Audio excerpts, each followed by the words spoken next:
When was the last time you leveled up your health? Like, did something new, really learned from it? Were able to take this one new thing that you wanted to incorporate and then move forward and actually have this change be incorporated completely into your life? Welcome to Mental Fortress Monday. I'm Dr. Cheryl Carthouse, naturopathic doctor, and this morning we're going to talk about leveling up your health on Mental Fortress Mondays.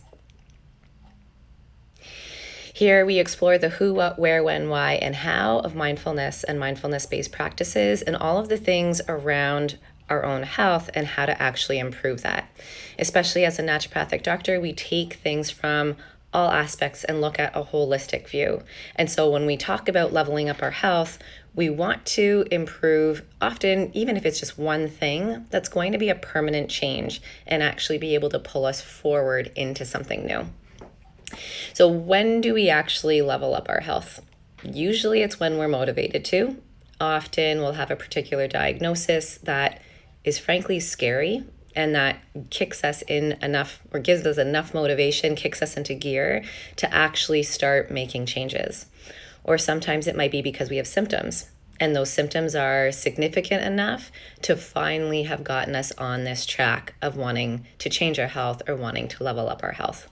Very rarely do I see people, I guess in my clinic at least, who are really motivated to make a change and go forward with that change and sustain it when they don't have symptomatic reminders to stay on that track.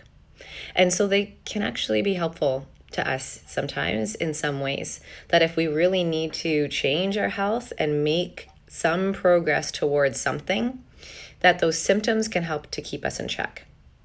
Often frustrating, sometimes annoying, sometimes very uncomfortable, but it can be helpful. And there are always signs from the body that help us to understand and interpret what we might actually need to do in terms of leveling up our health in that next way. So often when we have these symptoms that help to keep us on track as well, we might maybe even have flare-ups of something else. Often this occurs with autoimmune diseases, with past injuries, with any type of digestive things. So this is from our sinuses, also sort of count as our mucous membranes, although they're not really part of our digestive system. Our nose, our throat, our mouth, everything that we do to eat. So the chewing all the way down to when we have bowel movements. That's part of our digestive tract. So if we have anything along that line, any sensations within our body, often the digestive tract, autoimmune, as I mentioned, other pain conditions, joint related, especially post-injury. These are all really, really significant ones that help us to find that motivation in order to make those changes.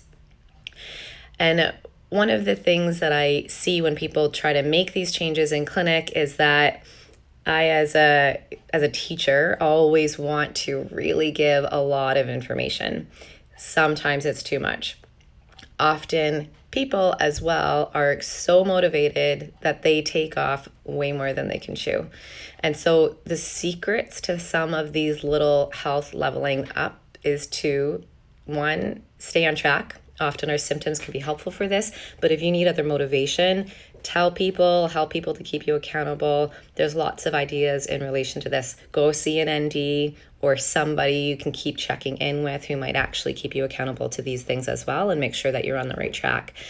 The second one is to choose something that you can take a baby step with. If this leveling up is going to be a change that you can incorporate in your life and actually learn from, it doesn't mean that it's going to be perfect all the time, but it means that it's going to be something new that you're doing and a change that you're going to learn from. So a baby step, and then expect this change. So we're going to, one, find that motivation to stay on track, maybe have somebody who will be accountable with us, and understanding that ebb and flow, that we might slip off that, might get back into our old habits. Two, we're going to choose something as a small step to go forward with. Three, we're going to make sure that we are expecting to learn and change from this experience, which means, sure, we may slip up, we may do these other things, although even framing that in a positive way can be very, very helpful. And we're changing a habit. So it's not uncommon, or it's not even a bad thing necessarily to go back to ways that you might have done things before, or maybe to eat things that you might have done before. Often, if it's related to food, it's comfort. We can have a lot of emotional eating. And so dealing with some of those things can actually increase our motivation to stay on track and stay aligned with all of the things that we're doing, or all these choices that we're making for ourselves. And then, of course, the last one is to pick something within your health that is going to help everything if we can. One of the most common things is nutrition. And people often will choose to make some changes to their nutrition. Sometimes, again, this is motivated maybe by all the digestive issues that people have these days, or maybe energy, whatever it is, feeling like crap, feeling particular symptoms. Often people don't understand that even an association of waking up with stiffness in the joints or particular areas can be associated to food. A lot of other symptoms that people experience can also be related to gut health and to food itself. And so when we can pick these things, often nutrition, and take these baby steps and move forward and learn from them, they can be much, much more sustainable change.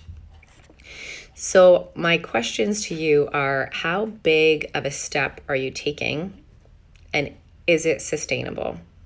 Sometimes we can just change our whole diet, and people find that very, very easy, or almost easier than changing one little thing. Are we making enough time? Do we have the resources to incorporate everything that we need to do in order to make this change something a little bit more permanent or stable in our lives? And are we comfortable with discomfort? Are we comfortable being uncomfortable? Because with change, there will be sometimes something that feels like it's missing.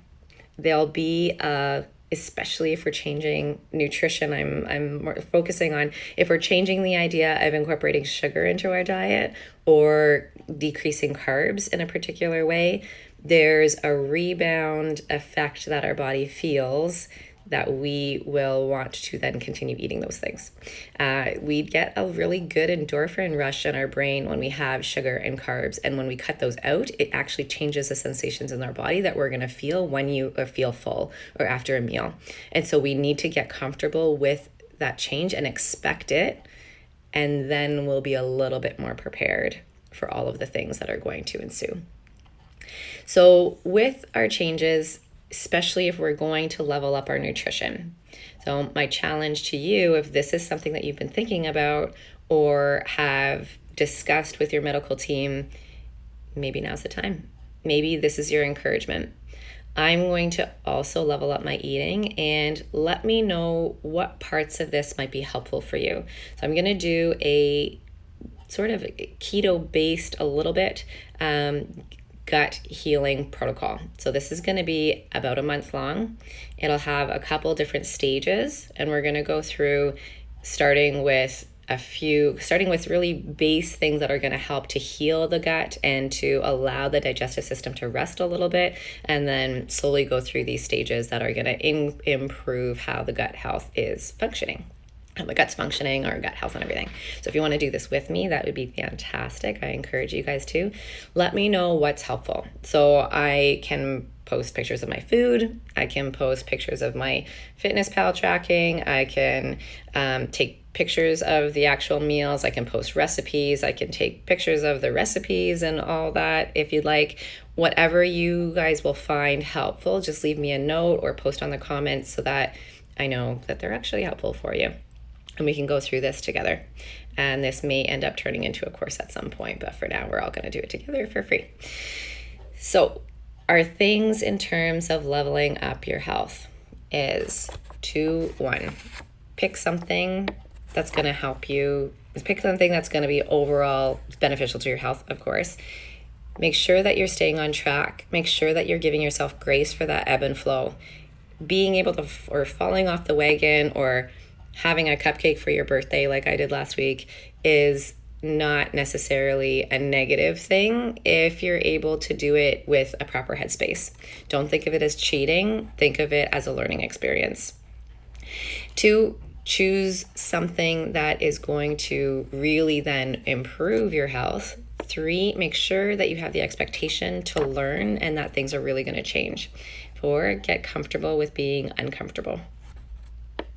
And so with that last note, I invite you to join me for a meditation so that we can start getting comfortable with all of the changes that you're going to experience, especially if you do these nutritional changes with me over the next month.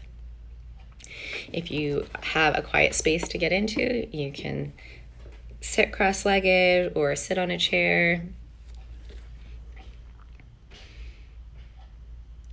Maybe close your eyes if that's comfortable for you.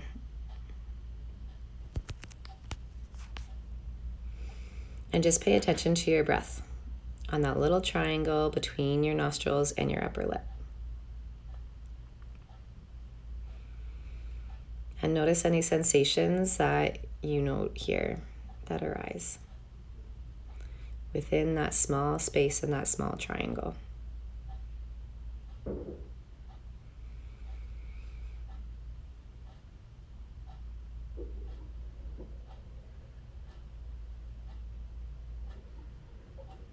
And just pay attention to your breath moving all the way in and all the way out. Maybe you feel the coolness of the air passing through your nostrils.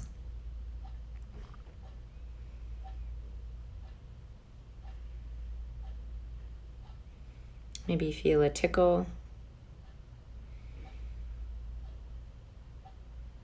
Maybe you don't feel anything at all, and in that case, just take a couple deep breaths that are forcing the air a little bit quicker over that area. And then just notice what sensations you feel there.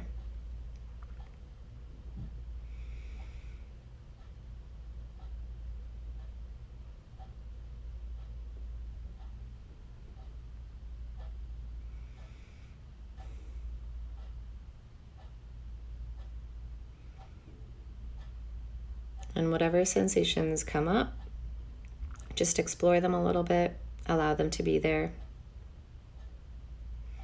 Don't try to change anything.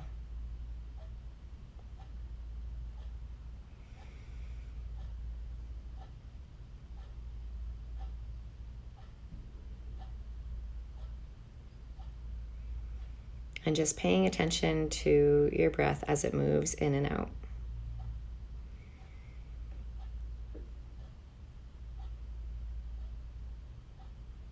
And when your mind wanders, just bring it back again.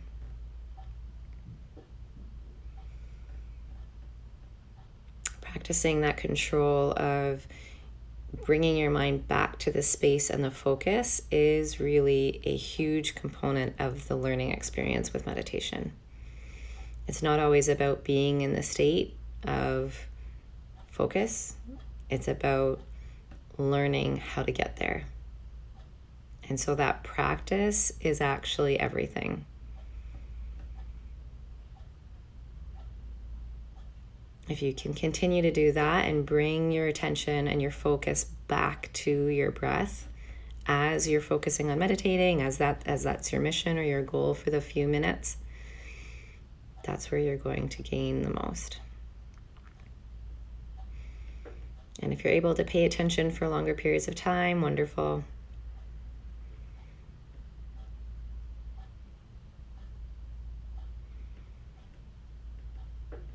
Just breathing in and breathing out, and when your mind wanders, just bring it back. And not attaching any judgments to the particular breath. Don't try to think about what it means if you're breathing quicker or slower. Maybe you can feel your heartbeat at the same time, or you feel other sensations as well. Just note them, be neutral, and bring your focus back to your breath.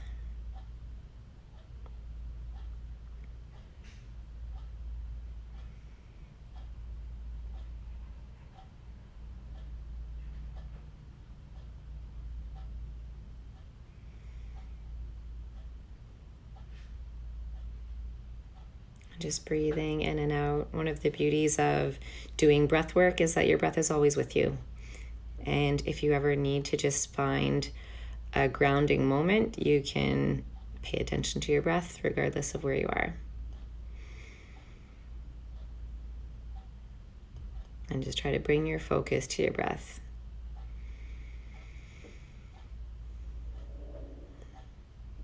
And continuing to bring your attention there without judgment, without trying to change anything. Just to help yourself ground in the moment and be present. To provide a little bit of that calm, but then all of the other learning experiences of getting comfortable with being uncomfortable that we have seen influence so many aspects of our health and discuss so many ways that it impacts our everyday.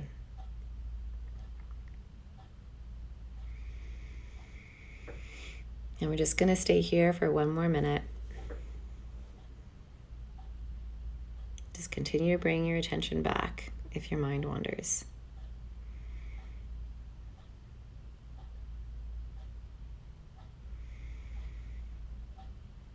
Breathing in and out and feeling any of those sensations that are on that little triangle between your nostrils and your upper lip.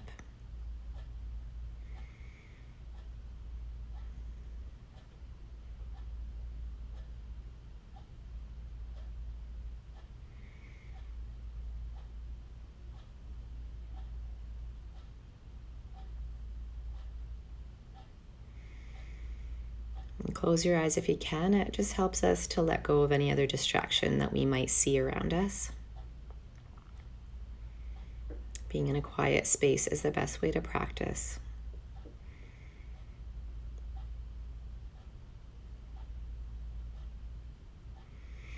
And when you're ready, you can wiggle your fingers and toes and open your eyes. Come back to the present moment. So we're going to work on leveling up our health. We're going to work on leveling up our nutrition. Whatever baby step that means for you, or whatever big giant leap that means for you, the goal is to practice or to pick something that you can change in practice in your life and learn from and move forward with as something new that you're incorporating. Maybe it's a different breakfast that's just a little bit healthier for you. So then we want to allow the time and resources to be able to make that and prepare that for yourself. Maybe it's even quicker than the one that you're having now. If you want to join me on this, let me know what you find would be beneficial. I can post pictures of the food that I mentioned, of my breakfasts, of recipes, whatever it is that you want to learn. And this morning for breakfast, just as an intro, I have soup. It's made with homemade chicken broth. If I can get the lid off to show you.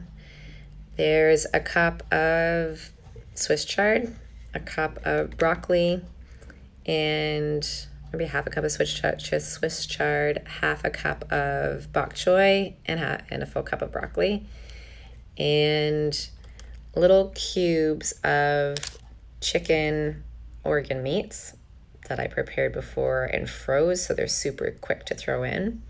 And then I boil it all on the stove with homemade broth for 5 minutes, and it's one of the quickest breakfasts that I've had.